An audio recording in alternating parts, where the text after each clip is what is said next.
ನಾಮಫಲಕದಲ್ಲಿ ಹೆಚ್ಚು ಕಡಿಮೆ 3,000 ಮಾತ್ರ ಉಳ್ಕೊಂಡಿವೆ 55,000ದಲ್ಲಿ. ಅದಕ್ಕೆ ನಾವು ಇವತ್ತು ಡೈರೆಕ್ಷನ್ ಇಶ್ಯೂ ಮಾಡ್ತಾ ಇದ್ದೇವೆ. ನಾಳೆ ಸಂಜೆವರೆಗೂ ಏನಾದರೂ ನೋಡಿ ದೆನ್ ಸಂಜೆಯಿಂದ ಅವರಿಗೆ ಅವಕಾಶ ಇರಲ್ಲ ತಮ್ಮ ಚಟುವಟಿಕೆ ನಡೆಸಲಿಕ್ಕೆ.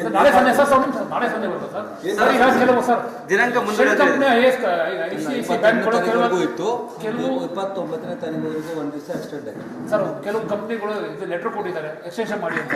ಒಂದು ಸ್ಟೇಟ್ ಬ್ಯಾಂಕ್ ಆಫ್ ಇಂಡಿಯಾ ಕೇಳಿದ್ದಾರೆ, ಕನ್ನಡ ಬ್ಯಾಂಕ್ ಇತ್ಯಾದಿ ನ್ಯಾಷನಲೈಸ್ಡ್ ಬ್ಯಾಂಕ್ ಕೇಳಿದ್ದಾರೆ. ಅವರಿಗೆ ರಾಷ್ಟ್ರದಲ್ಲಿ ಒಂದು ಪಾಲಿಸಿ ಇದೆ ಅಂತ ಹೇಳ್ಬಿಟ್ಟು ನಾವು ಅವರಿಗೆ ನಮ್ಮ ಪಾಲಿಸಿ ಹೇಳಿದ್ದೀವಿ.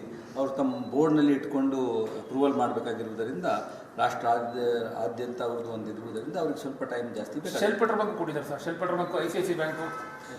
ಈಗ ನಾನು ಹೇಳ್ತಾ ಇರೋದು ನನಗೆ ಬಂದಿದ್ದು ಕೆನರಾ ಬ್ಯಾಂಕಿಂದ ಬಂದಿದೆ, ಸ್ಟೇಟ್ ಬ್ಯಾಂಕ್ ಆಫ್ ಇಂಡಿಯಾದಿಂದ ಬಂದಿದೆ. ಅವ್ರು ಬ್ಯಾಂಕರ್ಸ್ ಏನಿದ್ದಾರೆ ಬ್ಯಾಂಕರ್ಸ್ ಒಂದು ರಿಕ್ವೆಸ್ಟ್ ಮಾಡಿದ್ದಾರೆ, ಅವರಿಗೆ ಸೂಕ್ತ ಅವಕಾಶ ಕೊಡೋಣ. ಮೇನ್ಲಿ ಖಾಸಗಿ ಮಂದಿ ಮೇಲೆ ಮಾಡ್ತಾ ಇದ್ದೀವಿ. ಅಲ್ಲ, ದಂಡ ಏನು ಹಾಕ್ತೀರಾ ಸರ್? ನಾಳೆ ಒಂದಿನ ಎಕ್ಸ್ಟೆನ್ಷನ್ ಮಾಡಿದ್ದೀರಾ? ಕ್ಲೋಸ್